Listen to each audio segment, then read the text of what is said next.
Okay, so raise your hand if you've ever deleted a post on social media because the likes weren't high enough. Okay. Okay, so raise your hand if you've ever looked at one of the popular kids in school and wondered, what do they have that I don't? Why can I never be like them? Okay. And raise your hand if you've ever seen your crush post something on social media and tried to act interested, knowing good and well you didn't know what they were talking about, but trying to come to conversation to spark anyway. Okay, now for this question, I don't want you to raise your hand. I just want you to take a second and think. Have you ever gone home and contemplated changing any physical appearance about yourself just to get someone to notice you even in the room, let alone give you a simple hi or a wave? I'll be bold for all of us, and say, I have. We may not all look like, be on the same pedestal, or get treated the same, but two things we all have in common, two little words that go such a long way, especially as high schoolers, two little words that make most of our unconscious decisions daily. Those words are beauty standards. Now, we know the age-old saying, pain is beauty and beauty is pain. Usually when something's associated with pain, we know to stay away. Why is beauty any different? What stimulates our brains to be like, I have to wear this makeup even though I don't want to, I have to straighten my hair again, I have to fit this tight dress or else it's not going to be okay. Now, speaking for myself, fitting in used to be a major part of my daily journey. It wasn't until recently where I finally figured that's not what you need. Now, being black and Brewster definitely made it harder. And I know what you're thinking. Here she goes talking about race again. What's new? She's been doing this all year. And the answer I have for you is yes, yes, I have. Because my tightly coiled hair, the little puff you see every day is deemed as unprofessional in the workplace, yet somehow I don't know how to change it.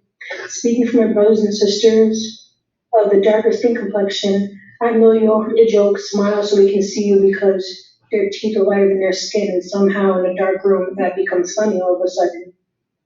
Now, not having the typical blonde hair, blue eyes, skinny body made me really feel out of place, like I don't belong.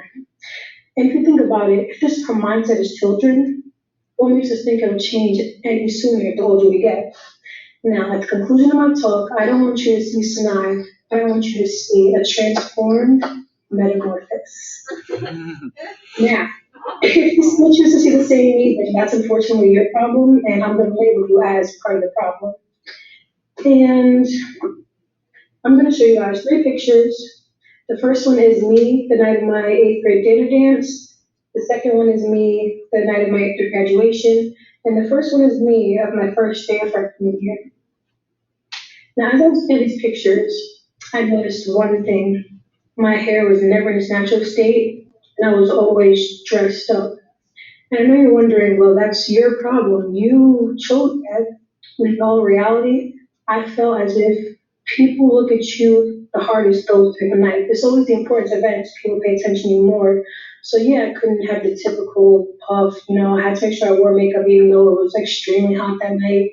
I had to make sure that I straightened my hair every night so it could stay intact because I knew the moment I stepped outside, it was going to pop right back up. Now, even though it is consciously my decision, those around me also have that decision. And did you know that by the age of 3 or 4, children already have that mindset of what their bodies and hair should look like by the time they get older? If I remember correctly, by the age 3 or 4, I was worried about my seats on the rug during story time because I had to be in front of the teacher at all times. Now, does anybody ever wonder how society even came to this in the first place? What made us even say, nope, you're not pretty because your hair is not straight. You're not pretty because you weigh more than 5 pounds. Who came up with that in the first place?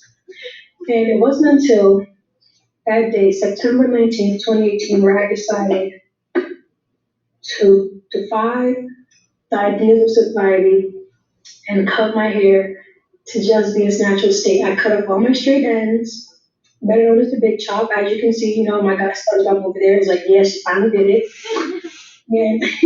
And at first I was like, why did you do that? What on earth made you already know you're not gonna stick out even more? And I'm not gonna lie, when I first did it, I wanted to cry harder than I did when O'Malley died, and on my gravestone, as you know, that was probably one of the most heartbreaking scenes ever. But then I realized I can be creative. And as you can see in the three pictures, I learned I can color my hair, I can put it in two puffs. And before I couldn't put it in two puffs because it was so straight, they just flopped right back down. And I recently tried a new style called butterfly locks that I once again couldn't do before because my hair wasn't right. Now, it's harder than we think, but remember that song in High School Musical, Stick to the Status Quo?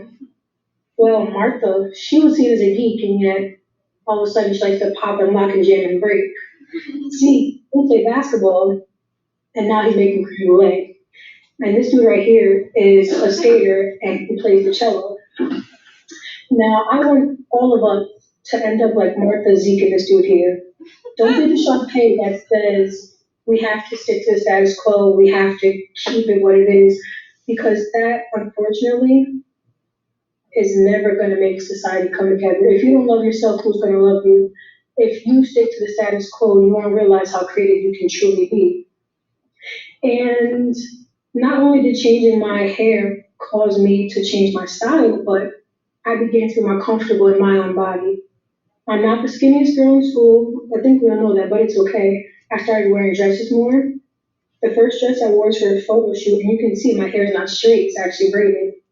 The second photo, I decided to even wear a hat. And I used to never wear a hat. I wanted people to see my hair, but now I don't care anymore. And the third picture is a picture of me at church, and you all know Sanai does not wear heels, she only wears sneakers. But I decided let's be different for me, and that's what I did. Now, in these pictures here, you can see that once you start loving yourself, you just become really creative in your style. The first picture we went to the mall. The second picture was for decision day.